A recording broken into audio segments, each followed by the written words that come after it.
तो good morning guys. तो चलिए स्टार्ट करते हैं आज के यानी कि 19 मई के इंपॉर्टेंट करंट अफेयर्स को। देखिए हमारा पहला प्रश्न क्या है। अभी हाल ही में अंतर्राष्ट्रीय संग्रहालय दिवस ये कब मनाया गया? तो आंसर होगा 18 मई को। तो इंटरनेशनल म्यूजियम डे ये हर साल 18 मई को ही मनाया जाता है। ये जो दिन है ये किसी भी संस्कृति में संग्रहालयों के महत्व को उजागर करने के लिए मनाया जाता है। और थीम क्या रही इस बार की? संग्रहालयों की शक्ति, द पावर ऑफ म्यूजियम। अच्छा, म्यूजियम से आपको याद आएगा अभी प्रधानमंत्री नरेंद्र मोदी जी ने बताओ कहाँ पर प्रधानमंत्री संग्रहालय यानी कि प्रधानमंत्री म्यूजियम का उद्घाटन किया था? तो आंसर होगा नई दिल्ली में। और अगर डेली आप हमारे करंट अफेयर्स का रिवीजन वाला वीडियो देखते होंगे जहाँ पे हम 10 इंपॉर्टेंट डेज का भी रिवीजन करते हैं, तो यहाँ से लिंक करके एक डे मैंने आपको और याद करवाया, वर्ल्ड हेरिटेज डे। वो 18 अप्रैल को मनाया जाता है, विश्व विरासत दिवस। और कैसे याद करा था हमने कि कोई भी एक डे याद रख लो, दूसरा अपने आप याद हो जाएगा। जैसे कि आपने संग्रहालय दिवस याद रख लिया, 18 मई को मनाया जाता है। और हेरिटेज डे कैसे याद रखोगे? भाई संग्रहालय में क्या रखते हो आप? विरासत वाली चीज़ें रखते हो। तो पहले विरासत वाली चीज़ें आई थी, फिर संग्रहालय बने। तो इससे जस्ट एक महीने पहले यानी कि 18 अप्रैल को विश्व विरासत दिवस आपने मनाया। अब इम्पॉर्टेंट डे वाला क्वेश्चन है, हर बार रिवाइज करते हैं उस महीने के सारे इंपॉर्टेंट डेज को, एक बार फिर करेंगे। याद है तो साथ साथ बोलना। 1 मई को 3 डे मनाए थे, उज्ज्वला दिवस, इंटरनेशनल लेबर डे और वर्ल्ड लाफ्टर डे जो कि मई के पहले संडे को होता है। 2 मई को वर्ल्ड ट्यूना डे, 3 मई को वर्ल्ड प्रेस फ्रीडम डे और 3 मई को ही वर्ल्ड अस्थमा डे मनाया इस बार, जो कि मई के पहले ट्यूसडे को होता है। 4 मई को इंटरनेशनल फायर फाइटर्स डे और 5 मई को विश्व हाथ स्वच्छता दिवस, वर्ल्ड हैंड हाइजीन डे। 6 मई को अंतर्राष्ट्रीय आहार निषेध दिवस, इंटरनेशनल नो डाइट डे। फिर 7 मई को वर्ल्ड एथलेटिक्स डे, 8 मई को एक तो वर्ल्ड थैलेसीमिया डे और 8 मई को ही वर्ल्ड रेड क्रॉस डे मनाया। फिर 11 मई को नेशनल टेक्नोलॉजी डे मनाया, 12 मई को अंतर्राष्ट्रीय नर्स दिवस मनाया और 12 मई को ही अंतर्राष्ट्रीय पादप स्वास्थ्य दिवस, international day of plant health मनाया। 15 मई को अंतर्राष्ट्रीय परिवार दिवस मनाया। 16 मई को अंतर्राष्ट्रीय प्रकाश दिवस मनाया और 16 मई को सिक्किम का स्थापना दिवस भी होता है और नेशनल डेंगू डे ये भी हमने 16 मई को मनाया। 17 मई को विश्व दूरसंचार और सूचना समाज दिवस, world telecommunication and information society day मनाया और 17 मई को ही विश्व उच्च रक्तचाप दिवस, वर्ल्ड हाइपरटेंशन डे के रूप में भी मनाया। तो ये सारे इंपॉर्टेंट डेज जो हमने अभी मई में मनाए, इनको ध्यान रखना बढ़ते आगे। और हाँ गाइज, अगर आप बैंक एग्जाम की तैयारी कर रहे हैं तो अभी आपके पास एक अच्छा मौका है। किस चीज़ का अच्छा मौका है? अनअकैडमी सब्सक्रिप्शन लेने का। क्यों? क्योंकि 19 मई 2022 तक आपको इसके सभी कोर्सेज पे 10 नहीं 20% का इंस्टेंट डिस्काउंट मिलेगा। और मैंने आपको बताया अनअकैडमी पे जब भी कोई अच्छी स्कीम वगैरह आती है, कोई भी अगर फ्री कोर्सेज आते हैं या फ्री कोई चीज़ आती है या कोई डिस्काउंट वगैरह आएगा तो मैं आपको ज़रूर बताऊँगा। तो अभी अगर यहाँ से आप कोई परचेज करते हैं कोई कोर्स, तो आपको उस पर 20% का इंस्टेंट डिस्काउंट मिल जाएगा। आपको करना क्या है? उसे बाय करने से पहले कोड यूज़ करना है अपना क्रैक एग्जाम 10 का। तो आपको अभी 10 नहीं 20% का इंस्टेंट डिस्काउंट मिलेगा।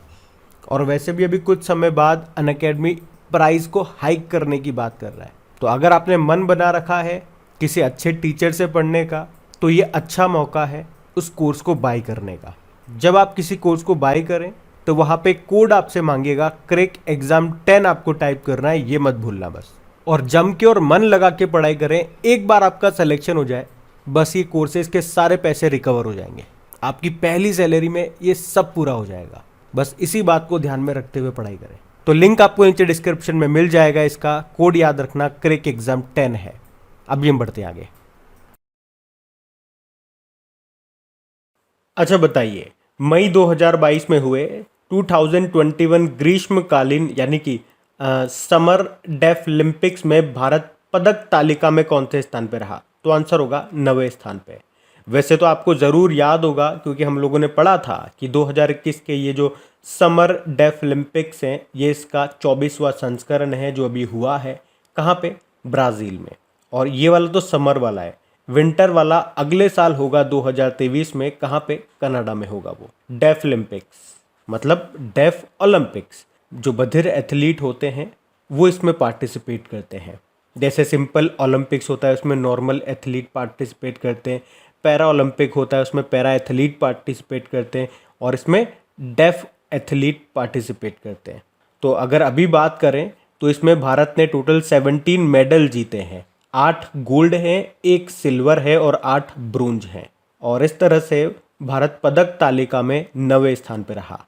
टॉप पे कौन है? टॉप पे है यूक्रेन, 138 मेडल जीते हैं जिसमें से 62 गोल्ड हैं, 38 सिल्वर हैं और 38 ब्रोंज हैं। सेकंड पे यूएसए है और थर्ड पे है ईरान। अच्छा, इसका आदर्श वाक्य क्या रहा? खेल हमारे दिलों से आता है। और इसका शुभंकर मैस्कॉट था रिंग टेल्ड कोटी नीनो, मतलब अनमोल, प्रशंसा के योग्य, हंसमुख, खुश, बहुत भाग्यशाली और शुभ। अच्छा, 17 मेडल जीते भारत ने। इससे आपको कुछ याद आया? अभी जो एशियन रेसलिंग चैंपियनशिप 2022 जो कि मंगोलिया की कैपिटल उलानबत्तोर में हुई थी, वहाँ पे भी भारत ने 17 मेडल ही जीते थे, जिसमें से 1 तो गोल्ड था, 5 सिल्वर थे और 11 ब्रोंज थे। तो वहाँ पे वो 1 गोल्ड किसने जीता था? रवि कुमार दहिया ने। और अभी जो टोक्यो ओलंपिक 2020 हुए थे उसमें भारत पदक तालिका में कौन से रैंक पे था? 48 रैंक पे था। भारत ने टोटल 7 मेडल जीते थे, 1 गोल्ड, 2 सिल्वर और 4 ब्रोंज। और वो 1 गोल्ड कौन लेकर के आए थे? नीरज चोपड़ा, भाला फेंक में। वहीं अगर टोक्यो पैरालंपिक 2020 की बात करेंगे तो उसमें भारत पदक तालिका में 24 नंबर पे था। टोटल 19 मेडल जीते थे, 5 गोल्ड थे, 8 सिल्वर थे और 6 ब्रोंज मेडल थे। तो ये भी आप ध्यान रखना। बढ़ते आगे। अच्छा, फिर बताइए, मई 2022 में विशेष आहरण अधिकार यानी कि स्पेशल ड्राइंग राइट्स बास्केट में डॉलर और किसके भारांक को बढ़ाया गया है? तो आंसर होगा युआन। तो स्पेशल ड्राइंग राइट्स आप जानते हो ये इंटरनेशनल मॉनेटरी फंड की करेंसी होती है। इसे पेपर गोल्ड के नाम से भी जाना जाता है। अच्छा, वैसे इसमें कौन कौन सी मुद्रा शामिल है ये भी आपको याद होना चाहिए। डॉलर हो गया, पाउंड हो गया, येन हो गया, युआन हो गया और यूरो हो गया। डॉलर तो आप जानते हो यूएस की करेंसी है, पाउंड इंग्लैंड की करेंसी है, येन जापान की है, युआन आपके चाइना की है और यूरो यूरोपियन यूनियन की है।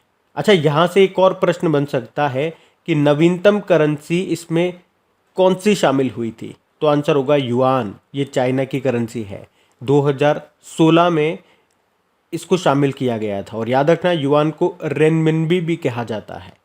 और अभी हम लोगों प्रश्न में क्या पढ़ रहे हैं कि अभी इसमें डॉलर और युआन का वेटेज बढ़ाया गया है। कितना बढ़ गया? देखो, डॉलर का जो अभी तक वेटेज हुआ करता था वो 41.73 परसेंटाइल था, लेकिन अभी इसे बढ़ा करके 43.38% कर दिया गया। वहीं युआन का वेटेज 10.92% से बढ़ा करके 12.28% कर दिया है। इन दोनों का तो वेटेज बढ़ा है, इसके अलावा बाकी सबका वेटेज घटा ही है। और भारत की करेंसी की बात करोगे, क्या वो भी एसडीआर के बास्केट में शामिल है?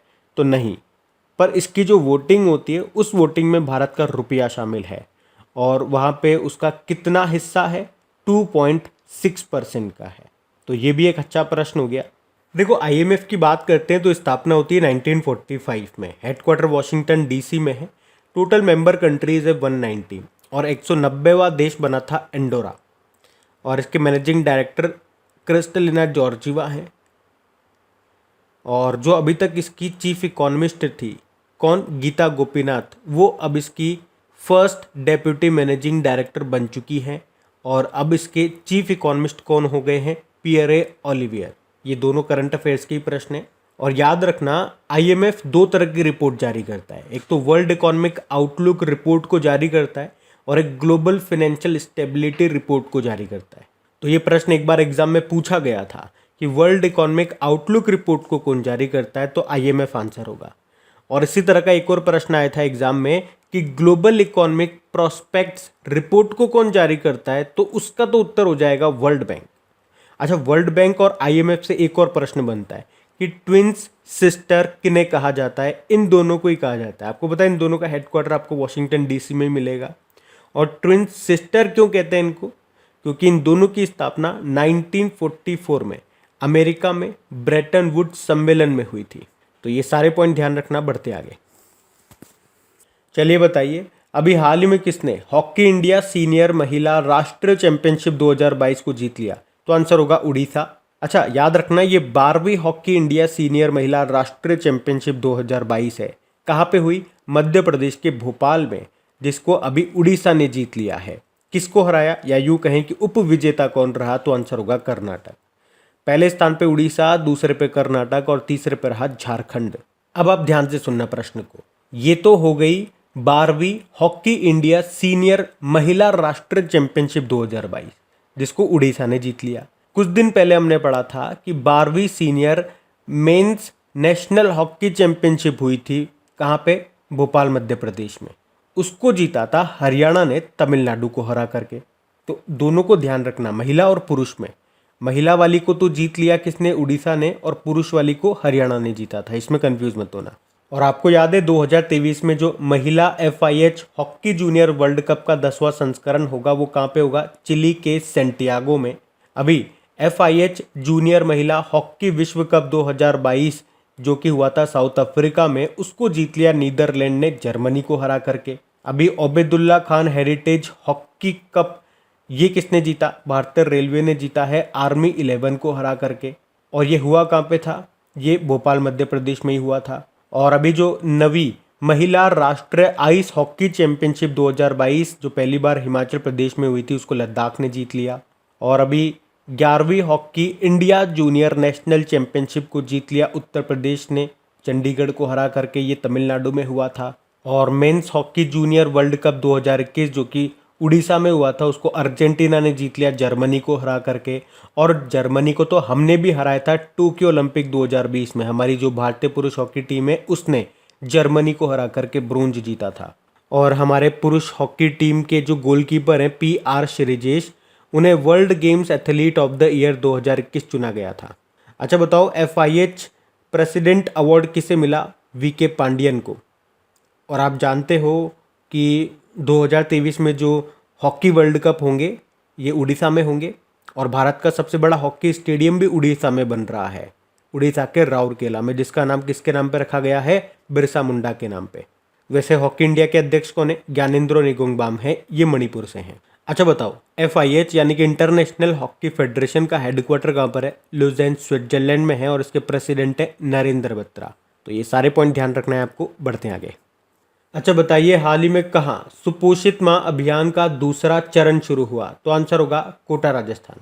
तो हमारे जो लोकसभा अध्यक्ष है ओम बिरला, अभी उन्होंने 17 मई को राजस्थान के कोटा से सुपोषित माँ अभियान के दूसरे चरण को शुरू किया है। तो इस अभियान में जन सहयोग से 3000 महिलाओं को 9 महीने तक पोषण किट दी जाएगी और हर महीने स्वास्थ्य की जांच की जाएगी उनकी। ये कुपोषण मुक्त भारत बनाने का एक अभियान है। ये इसका दूसरा चरण है। इसका जो पहला चरण है ये 1 मार्च 2020 को कोटा राजस्थान से ही शुरू हुआ था। अच्छा, अगर मैं आपसे पूछूं कि अभी लाडली लक्ष्मी योजना 2.0 ये कहाँ पे शुरू हुई? ये मध्य प्रदेश में। अभी चारा बिजाई योजना ये हरियाणा ने शुरू की है। अच्छा, स्कूल चलो अभियान की बात करते हैं। इसको कहाँ से शुरू किया गया? उत्तर प्रदेश में श्रावस्ती जिले से। और जीवला योजना ये महाराष्ट्र ने शुरू की है। और अभी अधिगम योजना को शुरू किया था हरियाणा ने ही। अच्छा बताओ, मुख्यमंत्री मितान योजना ये किसने शुरू की? छत्तीसगढ़ ने।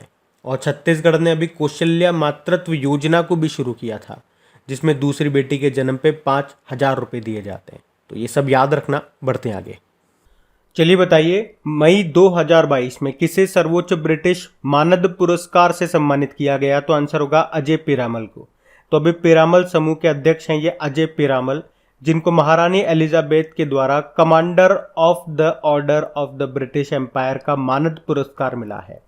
इन्हें यूके इंडिया CEO फोरम के भारत सह अध्यक्ष के रूप में यूके भारत व्यापार संबंधों में सेवाओं के लिए ये पुरस्कार मिला है।